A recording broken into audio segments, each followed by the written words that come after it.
The flight attendant's voice was polite but firm as she leaned over Ethan. "Sir, there's been a complaint. I'm going to have to move you to the last row." Ethan's stomach dropped as he glanced at Marcus, his boyfriend of 3 years sitting beside him, their hands still linked. "Because I'm gay?" he asked, his voice barely above a whisper. The woman averted her eyes. "It's for everyone's comfort," she said. But the words hung heavy in the cabin air of Flight 214 from Chicago to Los Angeles. Ethan felt every eye in the business section turn toward him. Marcus squeezed his hand tighter, his jaw clenched. "This is ridiculous. We're not moving." The attendant glanced nervously at a man 2 rows ahead who had complained loudly about not wanting that kind of influence near his family. Ethan stood slowly, releasing Marcus's hand. He grabbed his carry-on and followed her down the long aisle, past rows of curious faces, all the way to the very back of the plane. The last row, middle seat, no window, no legroom, just the hum of the engines and the sting of humiliation. As he buckled in, the reality crashed over him. This was not just a seat change. It was the latest chapter in a lifetime of being pushed to the edges. He closed his eyes and let his mind drift back to the weeks leading up to this flight. His sister Lauren's wedding in Los Angeles was supposed to be a celebration, but it had become a battlefield. Their father, a retired Marine from a small town in Illinois, had called 2 nights before the trip. "Ethan, we love you, but this is Lauren's day. Don't bring Marcus, or at least don't make it obvious. People talk." His mother's voice in the background had been softer but no less painful. "We just want peace, honey. You've always been so strong. Can't you just tone it down for the weekend?" Ethan had refused. He and Marcus had been together through his coming out in college, through the awkward family dinners where his father barely spoke, through the years of building careers while hiding parts of their life. Marcus was a corporate lawyer who fought for justice every day in courtrooms. Ethan was an ER nurse who saved lives in the chaos of Chicago's busiest hospitals. They had earned the right to exist openly. So they booked the flight together, sat side by side, and dared to hold hands during takeoff. Now here he was, exiled to the back because someone decided his love made others uncomfortable. The plane taxied and lifted off. Ethan stared at the seat back in front of him. He thought about the price he had already paid. When he came out at 21, his father had not spoken to him for 6 months. His mother cried every time she saw him, torn between her faith and her son. Friends from high school drifted away. He had learned to smile through the whispers, to excel at work so no one could question his value. But the ache never fully left. And now Marcus, the man who had taught him that love could be brave, was sitting up front alone while Ethan sat here in the last row. A flight attendant passed with drinks. She avoided his eyes. Ethan pulled out his phone and texted Marcus. "I'm okay. Don't make a scene. We'll talk when we land." Marcus replied instantly. "This is bullshit. I love you." Those 3 words were the only comfort in the dim cabin light. Hours into the flight, the initial shock settled into a deep, familiar ache. Ethan replayed the boarding process in his mind. They had been so happy at O'Hare. Marcus had surprised him with coffee and a quiet promise.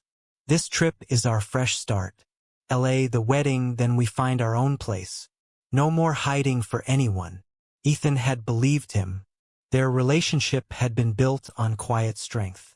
They met at a hospital fundraiser where Marcus was speaking about LGBTQ rights in healthcare. Ethan, still new to the ER, had been drawn to his confidence and kindness. Their first date was simple, coffee that turned into dinner that turned into hours of talking about dreams and fears. Marcus came from a more accepting family in California, but even he had faced subtle barriers. Together they had navigated Ethan's family dynamics. There were holidays where Ethan attended alone to keep peace.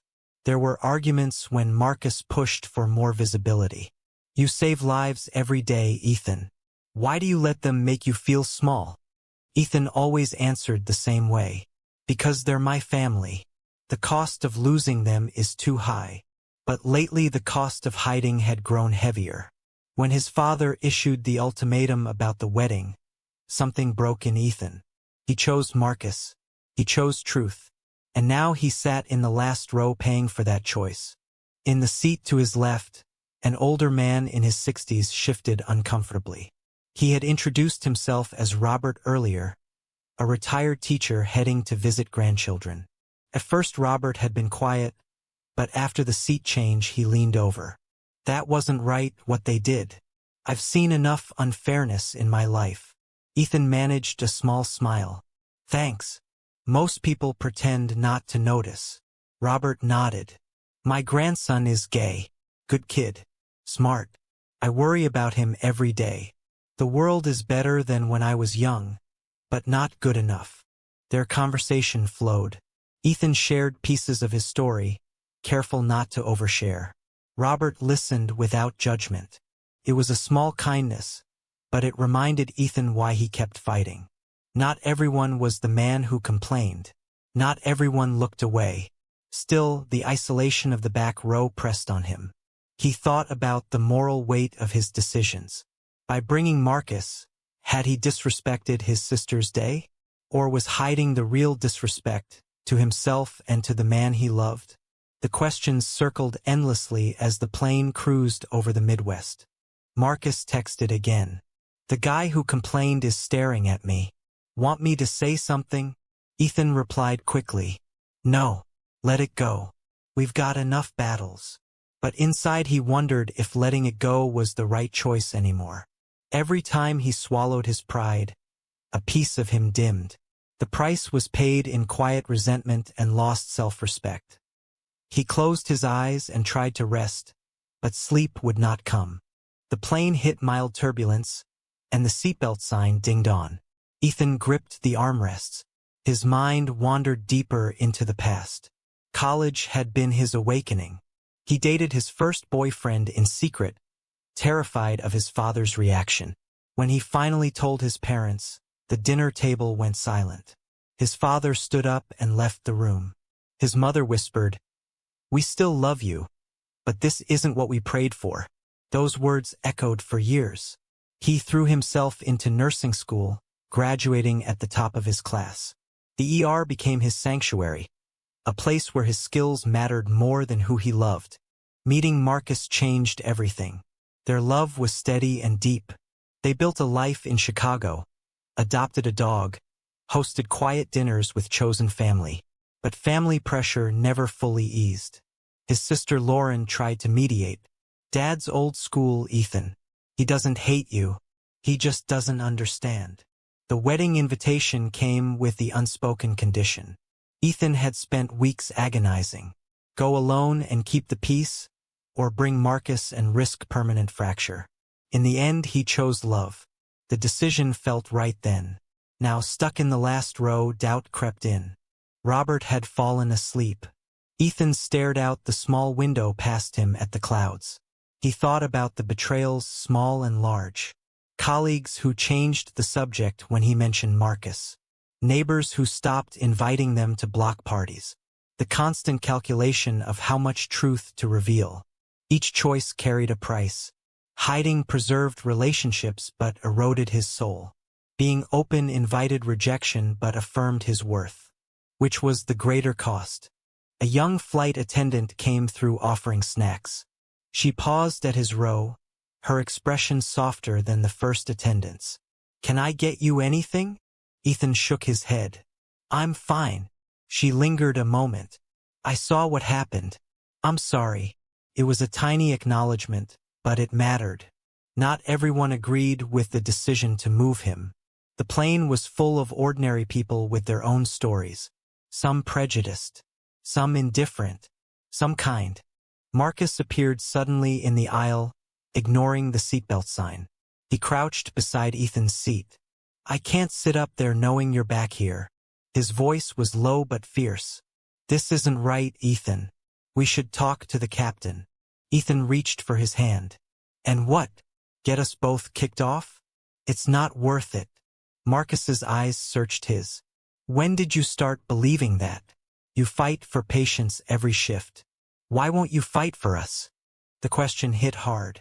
Ethan felt the familiar pull between love and fear. The conversation stretched, tense and whispered, as the plane continued its journey westward. Marcus stayed longer than he should have, their hands linked over the armrest.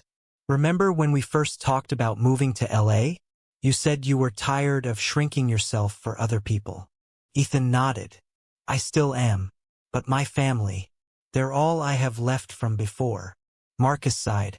I'm your family too, and the price of their approval is you disappearing. I won't watch you do that anymore. The words carried the weight of years of quiet arguments. Marcus had always been the bolder one, pushing Ethan to attend Pride, to post photos together, to live without apology. Ethan loved him for it, even when it scared him. They talked about the future, the job Marcus had lined up in LA, the apartment they hoped to find, the life they wanted free of conditions. But the present intruded. Another round of turbulence shook the cabin. Passengers murmured. Ethan felt the moral dilemma sharpen. Should he demand justice for the seat change and risk turning the flight into a confrontation? Or accept the humiliation to protect the larger piece of the trip? Every choice had a cost. Standing up might bring temporary satisfaction but permanent family rupture. Staying silent preserved short-term calm but deepened his internal wounds.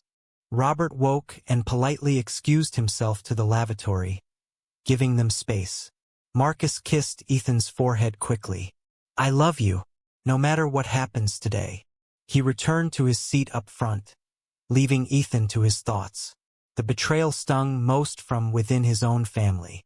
His father had once been his hero, teaching him strength and duty. Now that strength was used to reject part of who Ethan was. His mother sent mixed signals, loving him but urging compromise. Each interaction chipped away at him.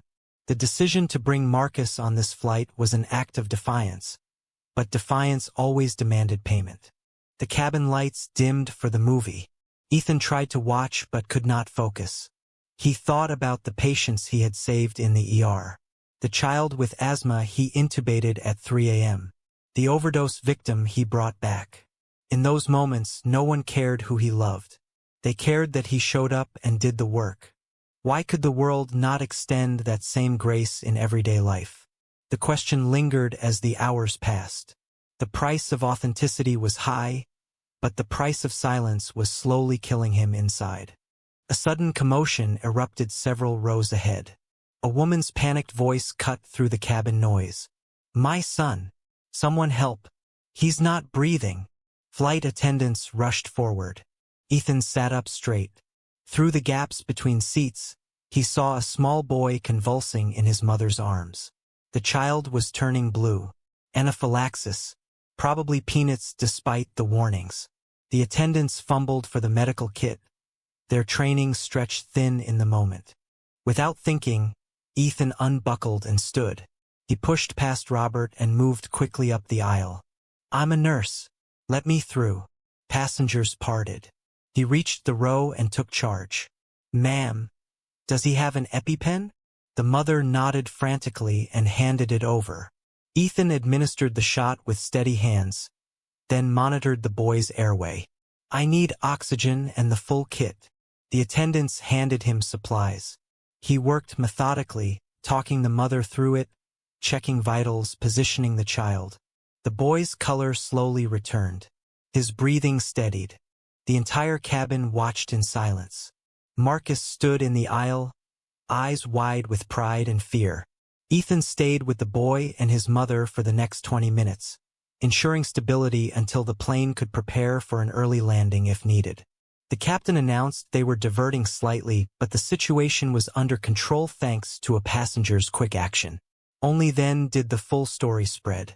Marcus quietly told nearby passengers why Ethan had been moved to the back. Whispers rippled through the rows.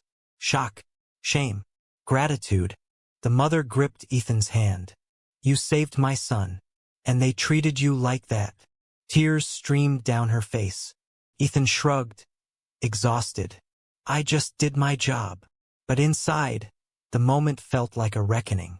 All the years of doubt, the family pressure, the social prejudice, the internal battles, they converged here. He had chosen to act despite the humiliation. The price of his past choices had led to this, but his decision to help without hesitation affirmed everything he believed about who he was. The plane began its descent into Los Angeles. The medical emergency had bonded the cabin in a way no one expected. Passengers approached Ethan one by one as he returned to gather his things. An older woman apologized for not speaking up sooner. A father admitted his own biases and thanked him for the lesson. Even the man who had complained looked ashamed, muttering a quiet sorry as he passed. The flight attendants offered sincere apologies and complimentary vouchers, but the real shift was in the eyes of the people around him. As the plane touched down and taxied to the gate, something extraordinary happened. A passenger in first class stood up first. Then another. Then more. By the time the seatbelt sign turned off, the entire cabin was on its feet. They clapped as Ethan and Marcus walked forward hand in hand. The applause was not polite. It was thunderous, emotional, grateful. Tears welled in Ethan's eyes. Marcus squeezed his hand. They stepped off the plane to continued cheers from the crew. Later, at baggage claim, Ethan checked his phone. A text from his mother waited. "Your sister told us what happened on the flight. We're proud of you, son. Come to the wedding as you are." It was not full acceptance, but it was a crack in the wall. The price of his choices had been steep, years of pain and doubt. But in that moment on the plane, something had shifted. Not just for the passengers, but inside him. He had proven that living openly, helping others, and loving without apology carried a cost. But it also brought moments of profound grace. The applause on that flight did not erase the discrimination of the last row. But it showed what could happen when people witnessed courage in action. Ethan turned to Marcus. "We made the right choice coming together." Marcus smiled. "We always do when we choose us." Was the passenger's standing ovation proof that crisis can force acceptance? Or does it reveal how deeply wrong it is that someone had to save a life before others would stand for his dignity?